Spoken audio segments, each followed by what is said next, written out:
Chega essa época do ano e você escuta essa musiquinha da Coca-Cola e você lembra de tantos momentos que você viveu com sua família e tantos momentos bonitos que você teve. Isso não é por acaso, é uma estratégia de marketing trabalhada por gerações. Para entender melhor como isso aconteceu, temos que entender o contexto do surgimento do mito do Papai Noel e a história além. Aquele momento. Ou se puder curtir, compartilhar e se inscrever no canal, me ajuda bastante.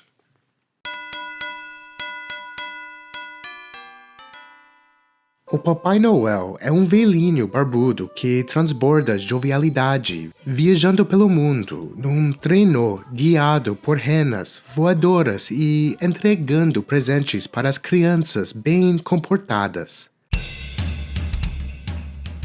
Bom, nem sempre foi assim.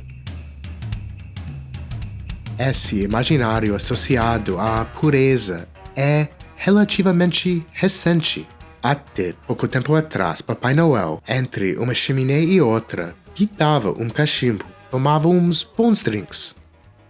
E um pouco antes disso, pensando em termos históricos, o tal do Papai Noel nem existia. O que contemplamos hoje no imaginário natalino, seja nos comerciais, nas propagandas, é uma história de antropofagia à la Estados Unidos, exportada para todo o planeta, pela Coca-Cola.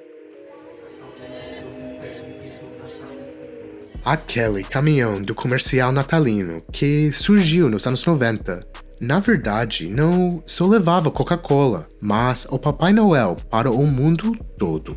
A história de Papai Noel é uma história de antropofagia, capitalismo e Coca-Cola.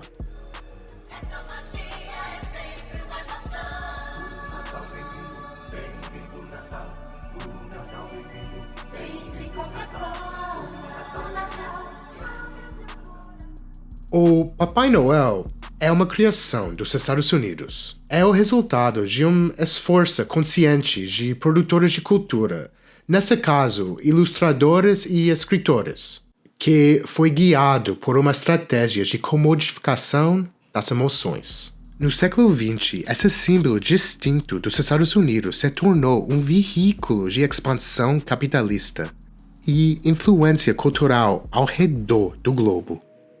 Para entender como isso aconteceu, primeiro precisamos entender como imagens, ritos e figuras míticas associadas às celebrações de São Nicolau foram reinterpretadas, reinventadas como Santa Claus ou Papai Noel.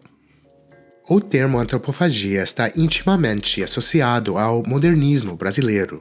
Na literatura e na arte, o termo se refere a um processo de descoberta e redescoberta, de incorporação e redefinição de sentido, e muitas vezes é aplicado como uma forma de criar algo novo a partir de vários elementos do velho mundo, no caso, a Europa no contexto do Novo Mundo, os elementos que fazem parte das Américas pós-era colonial.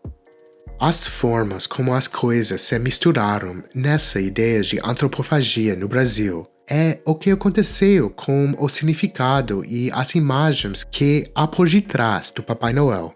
Um símbolo popular que é essencialmente uma fusão das festas de São Nicolau e do Natal no contexto moderno e pós-colonial. Destacando que quando eu estou falando de antropofagia, eu estou focando no processo muito mais que os elementos. Afinal, a identidade nacional estadunidense e brasileira são bem distintas.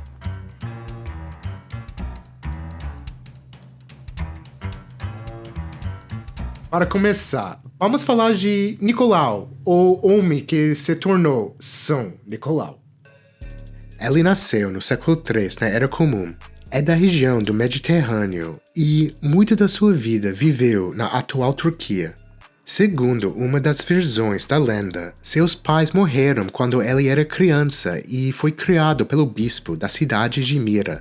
Mais tarde, ele se tornou arcebispo. Nessa função, ele viajou para muitas comunidades ao longo do Mediterrâneo, presenteando as pessoas. o que colaborou para que a figura de São Nicolau estivesse ligado ao ato de presentear crianças e cuidar de marinheiros. Essas associações populares podiam ser encontradas em toda a Europa, em maneiras diferentes, dependendo da tradição local. E, na grande maioria das vezes, a celebração aconteceu no início de dezembro, no dia 6, no mesmo dia da morte do Nicolau. Com o tempo, passado mais de 1000 anos, as celebrações do dia de São Nicolau produziram identidades distintas, das quais destaco as que aconteceram em partes da Europa de língua holandesa. O Dia do Santo girava em torno da figura simbólica de Sinterklaas, um homem idoso de barba branca e capa vermelha, que levava alegria, comida e presentes para as massas. É parecida, mas não é o Papai Noel ainda. Era um santo que tinha uma mitologia ao redor dele. Nesta época, se você reparar, não tinha trenó nem rena. Um evento histórico fundamental para que acontecesse a fusão dos dias de São Nicolau com o Natal é a Reforma Protestante, 1517 até 1648. Quando houve a separação entre católicos e protestantes, havia uma categoria de simbolismo muito importante na formação de ritos e práticas culturais, e também muito poderosa que era uma fonte de inspiração e modelos de fé que era parte do catolicismo, mas não fazia parte do protestantismo. Os santos. Então, após a reforma, houve um movimento para redirecionar o impacto místico e cultural por trás dos santos católicos, como o próprio Nicolau. As celebrações para São Nicolau que aconteceram no início de dezembro mudaram para a época de Natal, distanciando os signos do catolicismo, mas não do cristianismo. Há também um ponto importante. Você lembra que eu falei do Sinterklaas? Uma versão de São Nicolau na tradição holandesa. Eu destaquei porque no século XVII havia não só colônias inglesas na América do Norte, mas também colônias de outros países europeus. Uma, em particular, viria a desempenhar um papel fundamental na criação do Papai Noel. Era a colônia holandesa de Nova Amsterdã, na ilha de Manhattan, que mais tarde viraria uma colônia inglesa e posteriormente se tornaria a atual cidade de Nova York. Foi lá que a ideia de Papai Noel que conhecemos hoje viria a existir, mas não durante a época colonial holandesa, e sim quase 2 séculos mais à frente. Depois a colonização inglesa e já no começo dos Estados Unidos como uma nação moderna.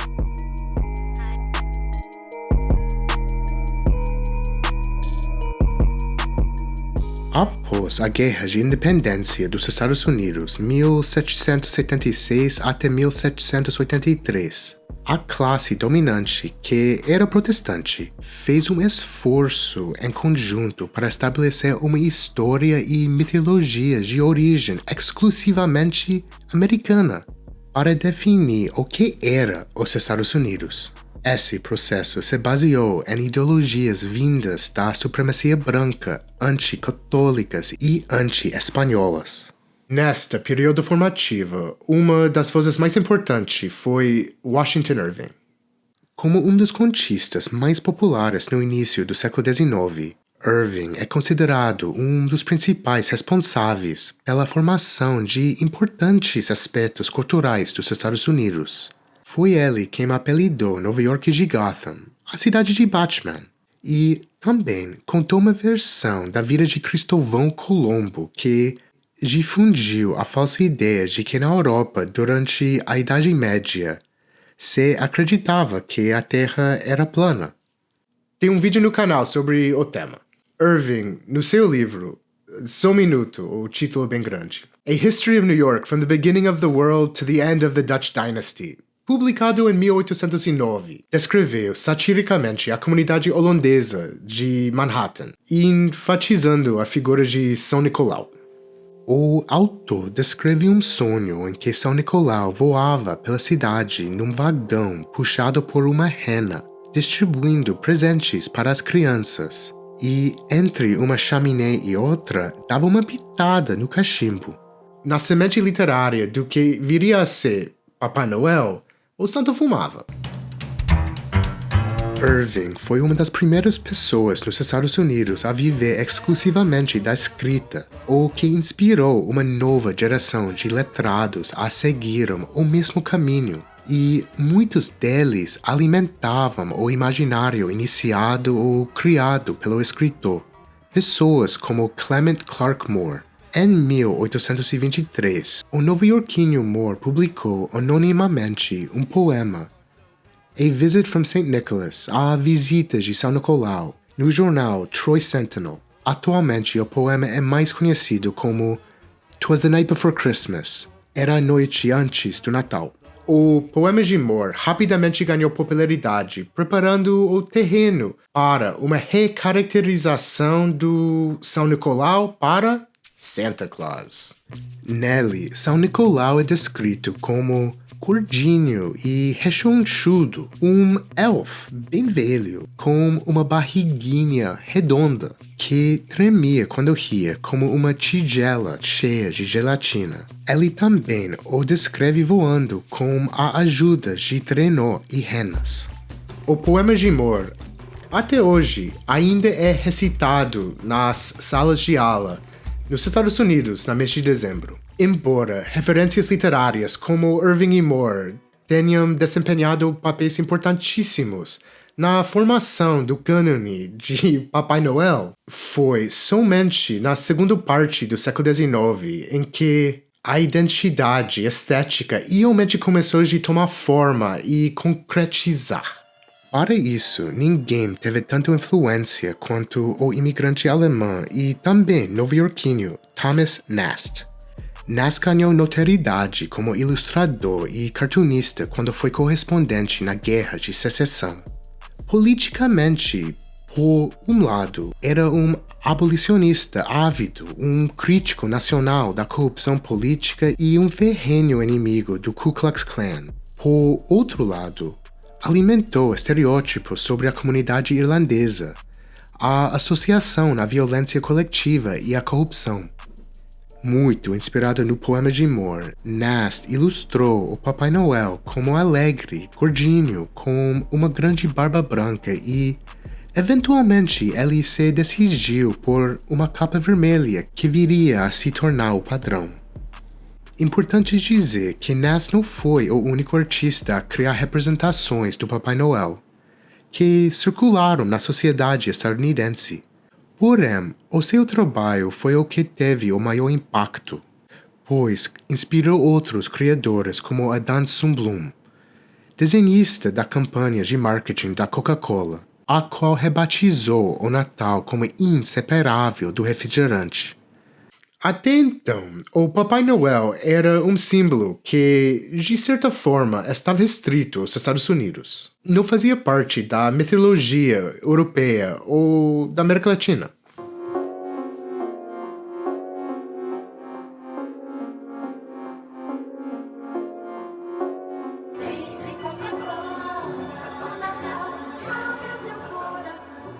Essa campanha publicitária marcou a infância da minha geração. Mas isso não foi a primeira vez que Coca-Cola se associou ao Papai Noel, tornando tipo um embaixador da marca. A partir dos anos de 1920, a empresa de refrigerantes com sede em Atlanta, Georgia, começou a usar a imagem do Papai Noel para vender seus produtos. Nos anos 30, o bom velhinho tornou-se uma parte importante da estratégia de publicidade da empresa e começou a ser muito associado à bebida. Interessante lembrar que Coca-Cola não foi a primeira companhia não alcoólica para usar Papai Noel em campanhas de marketing. Em 1915, a White Rock Beverages usou imagens do Papai Noel para vender água mineral e, nos anos 20, para vender ginger ale. Mas nenhuma dessas propagandas tornou-se memorável. No capitalismo, não importa tanto quem cria, mas quem vende e a Coca-Cola vendeu o Papai Noel para o mundo. Eu só quero destacar um aspecto aqui. Nos anos 20, os Estados Unidos proibiu o consumo de álcool no país inteiro e, nesta propaganda de 1923, no meio da proibição, a água e o ginger ale era para acompanhar o whisky que o Papai Noel estava tomando. A Coca-Cola não era um produto único ou extraordinário. Na verdade, quando foi criado, teve um desempenho mediano em comparação com os concorrentes. O que o diferenciavam eram as estratégias de publicidade e marketing, por não apenas se casar com o Natal, mas também por se apropriar e reproduzir uma mitologia e iconografia associada à marca. A Coca-Cola produziu talvez uma das mais perigosas e antropofágicas interações da inovação capitalista, pois não apenas manipulou as práticas populares de consumo, mas também as respostas emocionais a símbolos e sons. Em suma, eles procuraram associar bebê Coca-Cola com família, presentes e felicidade. Bebe-se Coca-Cola por estar feliz ou se fica feliz por beber Coca-Cola?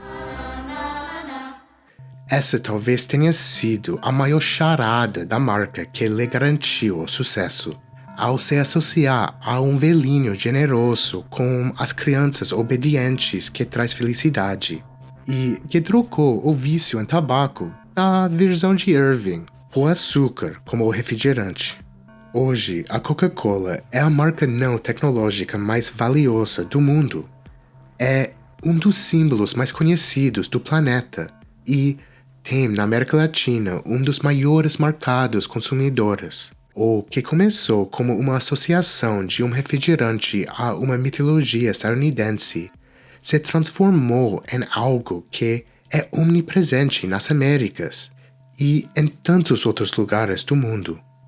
Durante a temporada natalina, os sons e as imagens criados e inspirados na campanha da Coca-Cola invadem nossos cotidianos de uma forma profunda e intensa, moldando nossa realidade através de excessivas repetições baseadas numa lógica de exploração e lucro, que é a base do capitalismo.